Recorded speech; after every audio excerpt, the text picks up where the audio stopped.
Política mundial. Política externa americana na era Trump. Migrações irregulares.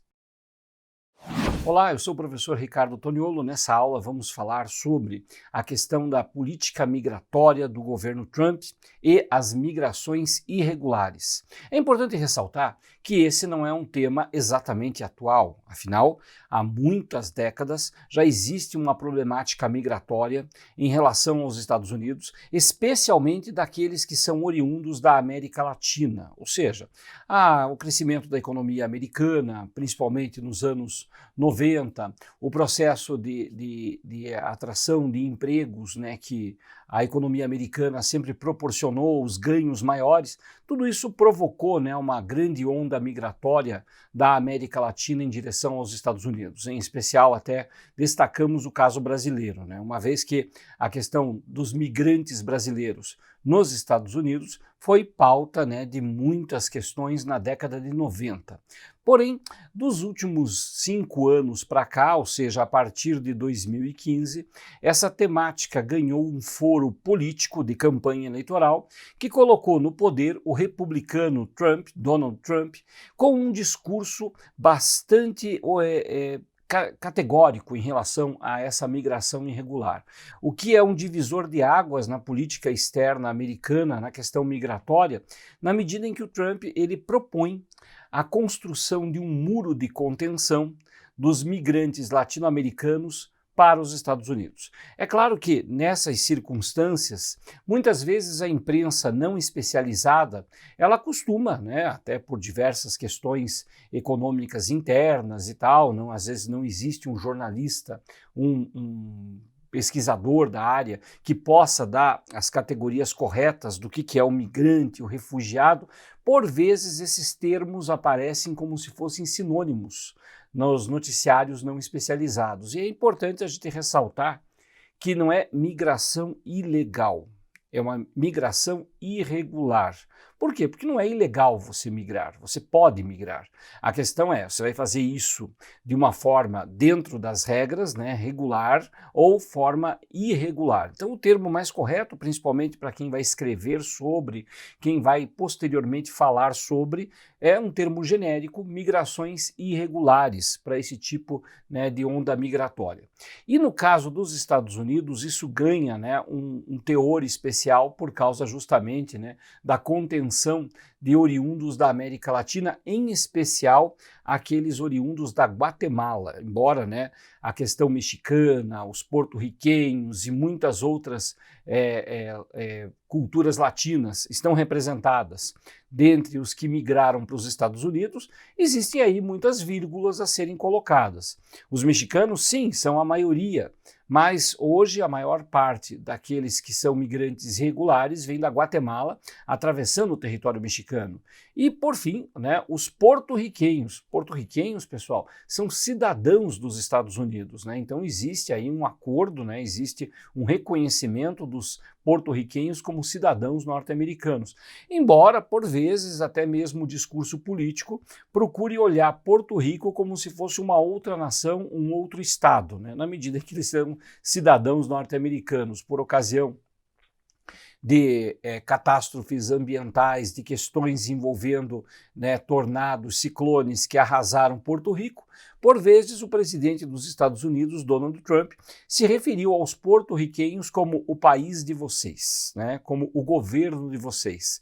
Um detalhe, sim, é um governo porto-riquenho, sem dúvida, mas esse governo porto-riquenho, ele obedece ao presidente dos Estados Unidos, então faz parte da nação Estados Unidos, então o governo de vocês é o próprio governo do Donald Trump também, em última instância, não é uma questão de uma ajuda humanitária internacional, é um governo, uma união, ajudando um dos seus estados associados.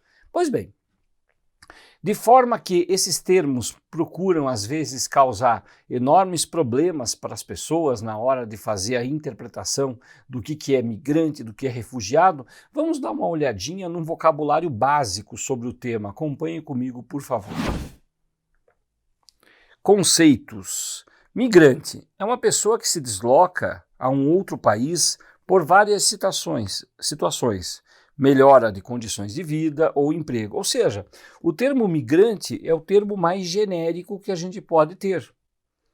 Por quê? Porque nele você pode encontrar diversos tipos de situações. Então eu posso dizer, né, que ele é migrante e não estou me comprometendo com muita coisa.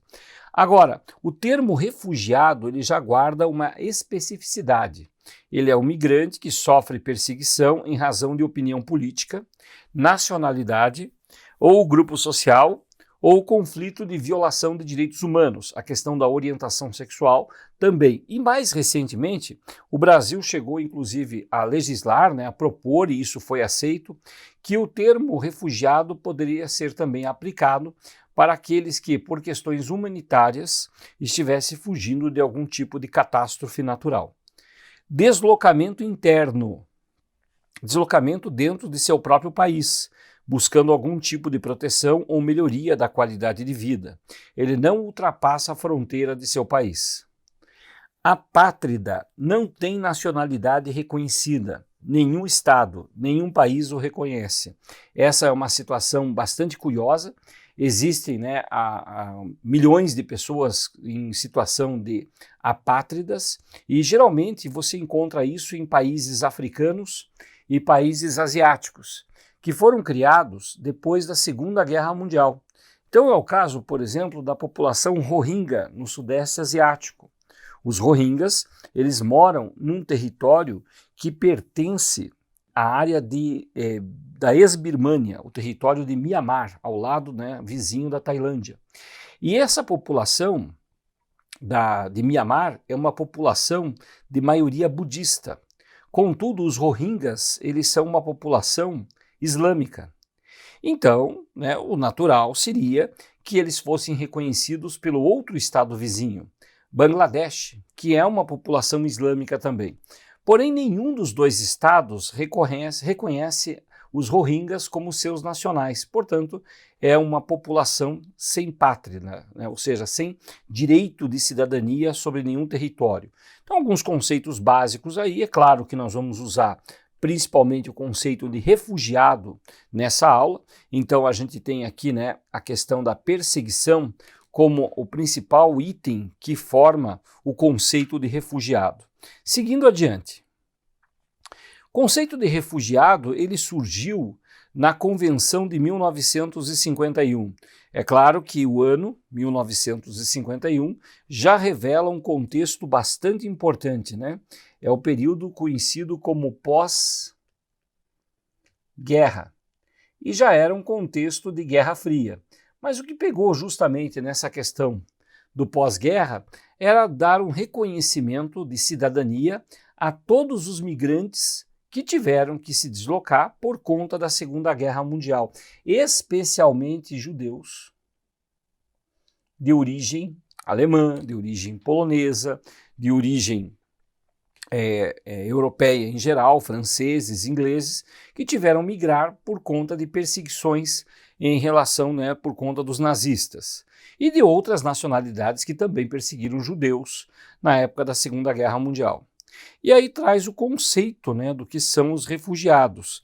São refugiados as pessoas que se encontram fora de seu país por causa de fundado temor de perseguição, por motivos de raça, religião, nacionalidade, opinião política ou participação em grupos sociais e pessoas obrigadas a deixar seu país devido a conflitos armados, violência generalizada e violação massiva dos direitos humanos. Ou seja, é um conceito, né, que foi criado para a Segunda Guerra Mundial, para a questão dos judeus, então ele é um conceito ad hoc, né, ad hoc, né? Essa noção significa que é uma legislação que visa resolver questões anteriores à própria legislação, porque em geral as legislações elas não retroagem, né? Elas são a partir da data da publicação. Mas essa é uma publicação que tem como tema principal resolver a questão dos refugiados da Segunda Guerra Mundial. Posteriormente, na década de 60, protocolos adicionais foram colocados nesse tratado, nessa convenção, estendendo a questão dos refugiados para além das questões da Segunda Guerra Mundial, ou seja, existe até hoje. E dentro daquelas circunstâncias, dentro daquele conceito de refugiado, era principalmente resolver a questão judaica, a questão cigana, muitos povos que migraram, que estavam nos Estados Unidos, então você tinha que dar a eles um status do que é aquele cidadão, se aquele habitante ele é reconhecido como um cidadão, como um nacional do país. Aqui vale a pena a gente destacar que não apenas, né, judeus foram, né, os principais temas da questão dos refugiados na década de 50, mas também outros povos.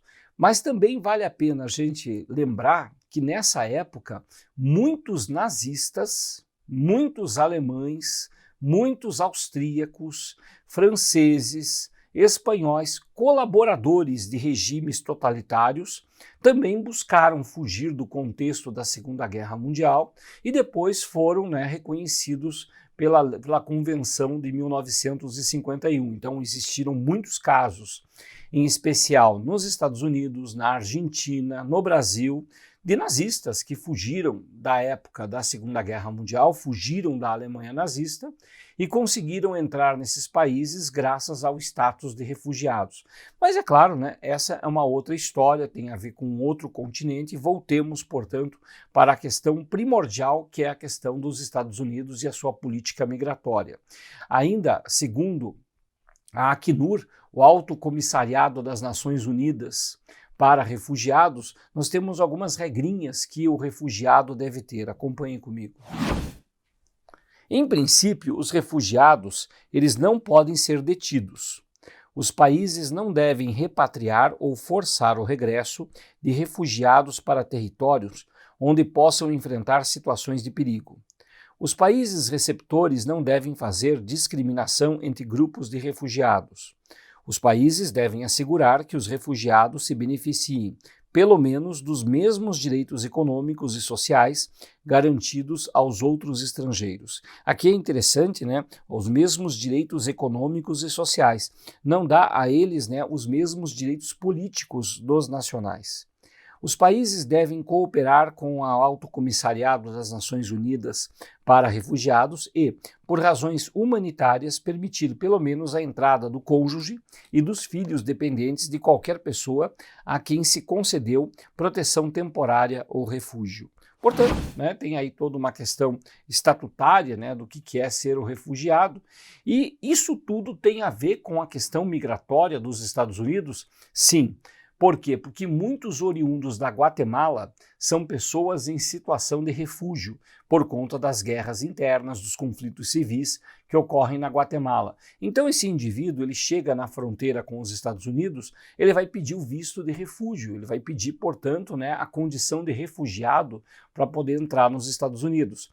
E oficialmente, legalmente, a Guatemala realmente é um país em guerra civil, em conflitos internos gravíssimos, então justificaria, né, a solicitação, né, de refugiado. Seguindo adiante, pessoal, nós temos, né, é claro, dentro dessa questão, que se trata da maior crise migratória do mundo. Então não é só a questão dos Estados Unidos, mas a ONU classifica o nosso tempo, os últimos 10 anos, como a pior crise humanitária. São 60 milhões de homens e mulheres e crianças fugindo de conflitos e perseguições.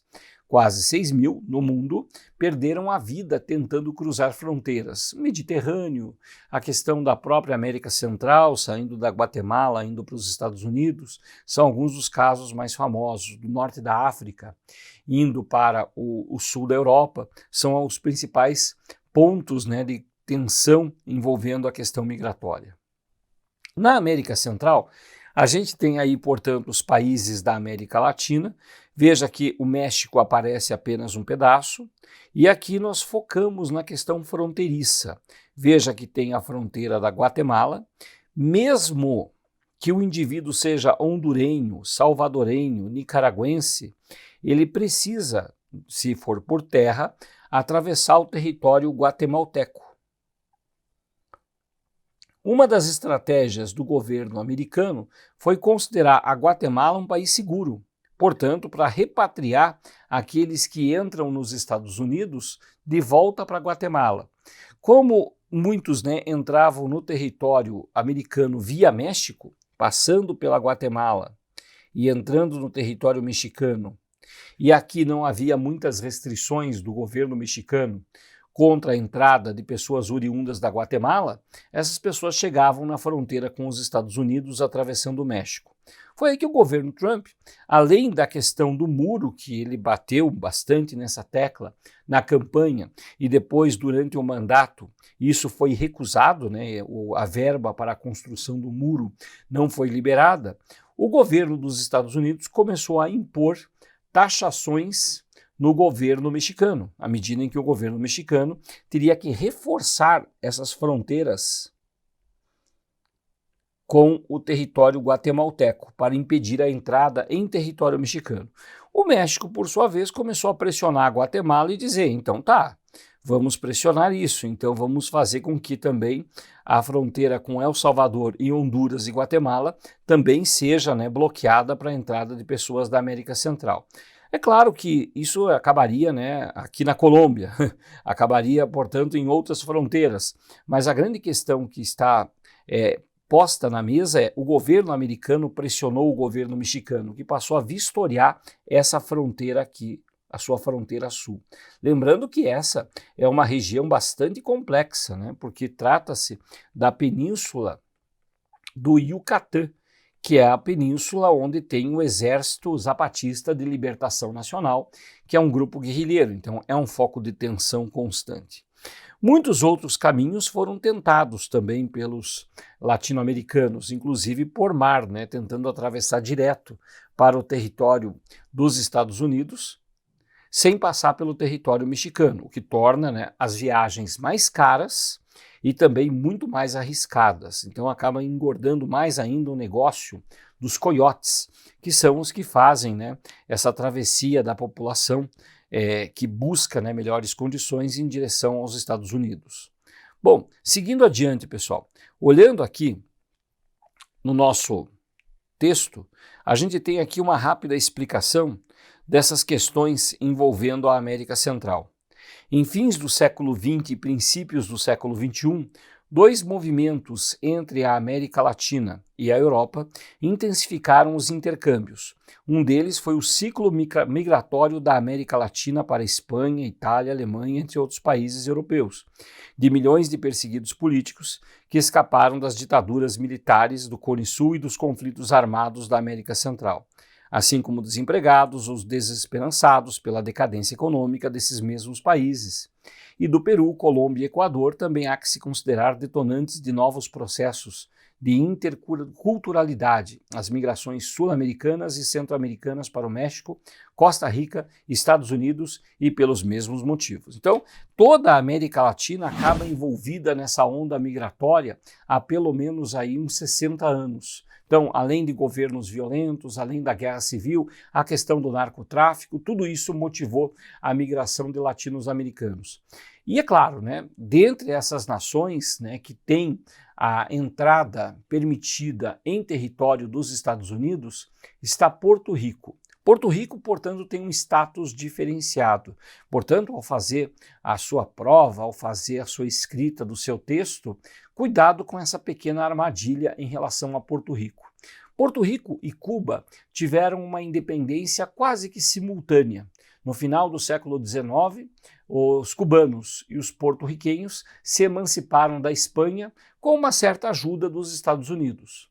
Tanto Cuba quanto Porto Rico, no final do século XIX, ganharam constituições que praticamente autorizavam o poder político dos Estados Unidos em seus territórios. Aliás, muitos americanos sempre viram Cuba como sua fronteira natural, como se fosse uma extensão do território dos Estados Unidos. Quando Cuba se emancipou, realmente, logo no começo, houve uma adesão do governo cubano aos interesses dos Estados Unidos, mas a partir da década de 50, houve a ruptura com uma tentativa de revolução em 53 e depois a Revolução Cubana em 59. Nos anos 60, foi feita uma tentativa de retomada da ilha por cubanos financiados, apoiados e treinados por Estados Unidos e alguns de seus aliados, mas a tentativa da invasão de Cuba por esses cubanos não deu certo e Cuba permaneceu, portanto, socialista.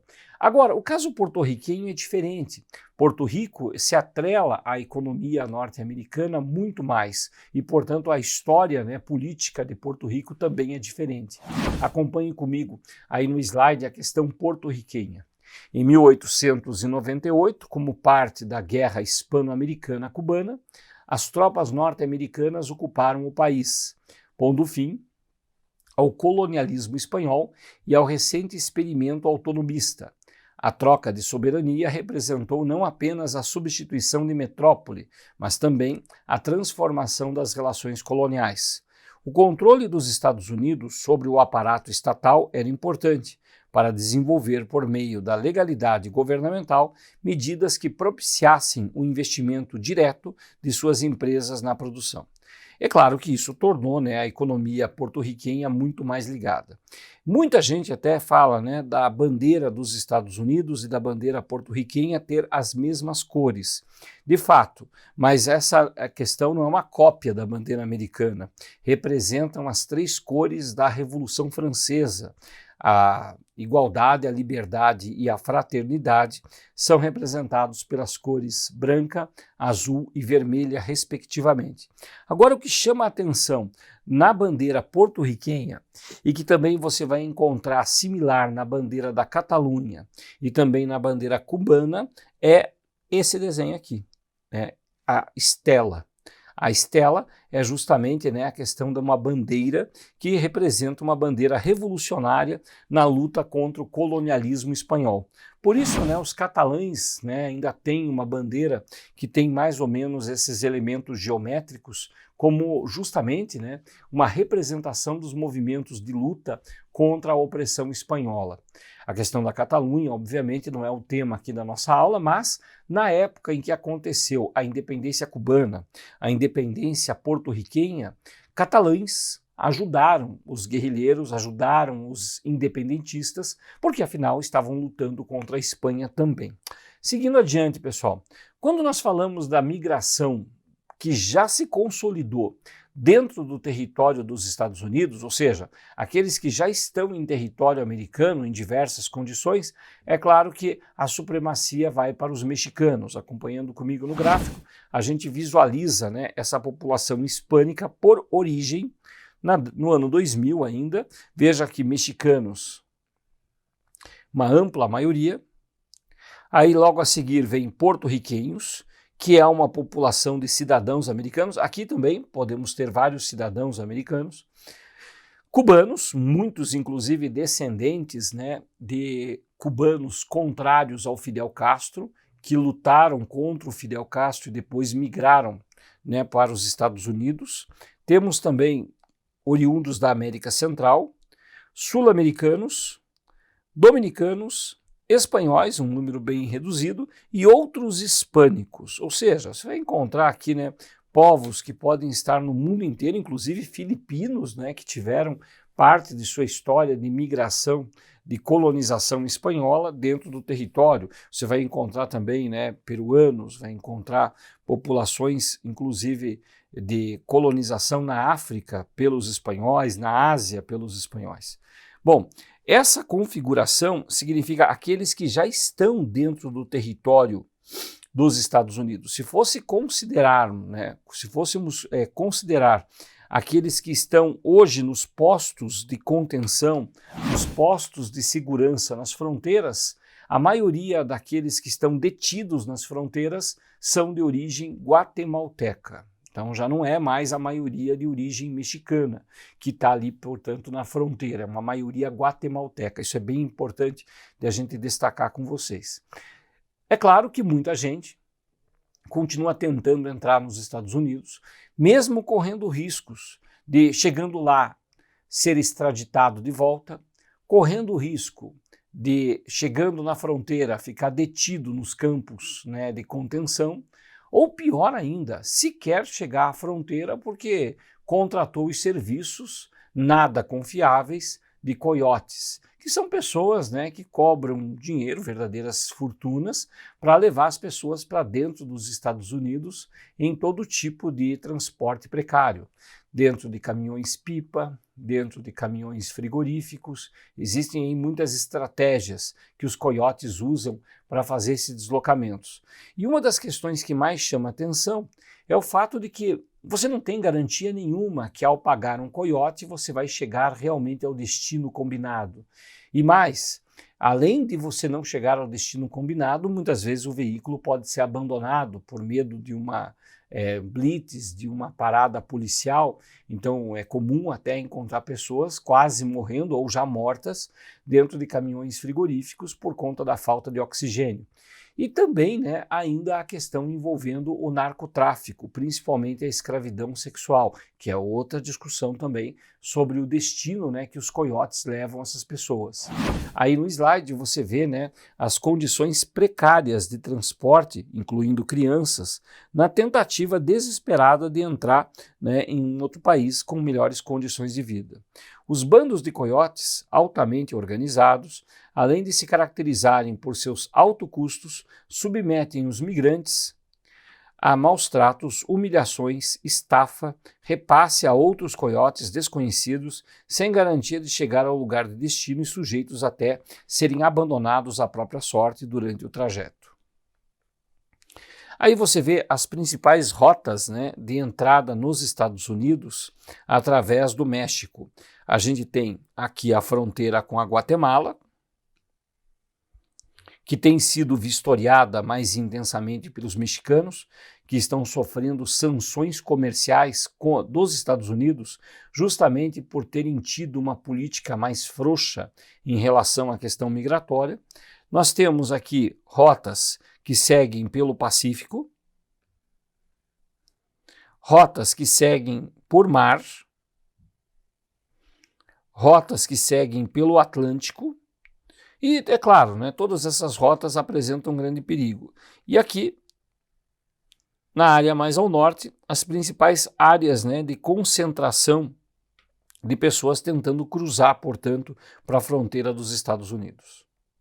Seguindo adiante, Trump e a sua política migratória para os Estados Unidos. A chegada maciça de famílias que fogem da miséria e da violência na América Central está superando a capacidade de um sistema de acolhida que não está preparado para essa quantidade de pessoas, especialmente de tantas crianças. Inclusive, né, havia uma política nos Estados Unidos que você poderia entrar nos Estados Unidos e lá dentro regularizar a sua situação. Hoje, né, essa questão ela é barrada já nas fronteiras. A administração norte-americana diz que a fronteira está à beira do colapso, transformando simples delegacias de polícia em improvisados centros de detenção. O gargalo se soma ao forte discurso anti-imigração do presidente, que desde que se lançou na disputa à Casa Branca, 4 anos atrás, fez da guerra aos imigrantes sem documentos e uma de suas grandes bandeiras eleitorais.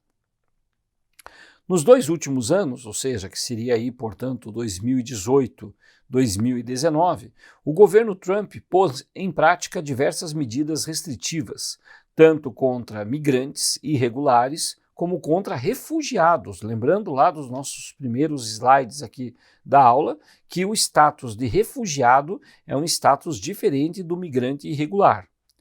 Pessoas pedindo refúgio, como era o caso de Oscar Alberto Martinez Ramírez, morto afogado com sua filha, têm de esperar no lado mexicano da fronteira enquanto seu pedido é analisado.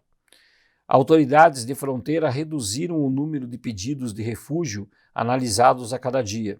Em junho, o então secretário de Justiça, Jeff Sessions, anunciou que queixas de violência doméstica e de gangues não serviram mais de base para pedidos de refúgio nos Estados Unidos. Essa medida, porém, foi derrubada pela Justiça. Está aí, portanto, né, uma coisa é a Justiça determinando que os pedidos de refúgio devem minimamente ser analisados, mas é claro, né, a prática governamental é de não aceitar. A medida mais controversa até agora é a separação de crianças migrantes de seus pais. e sua detenção em centros específicos, como parte de uma política de tolerância zero contra a migração ilegal. Isso é uma situação de abuso infantil, afirmou a democrata Nancy Pelosi. É uma atrocidade que viola todos os valores que nós temos, não apenas como americanos, mas como seres morais. Em maio de 2019, uma inspeção na estação de patrulha de fronteira de El Paso encontrou 900 migrantes detidos em um espaço suficiente para apenas 125 pessoas. Portanto, tem aí uma situação de catástrofe humanitária nessas fronteiras, que é uma discussão ainda evidente nos Estados Unidos.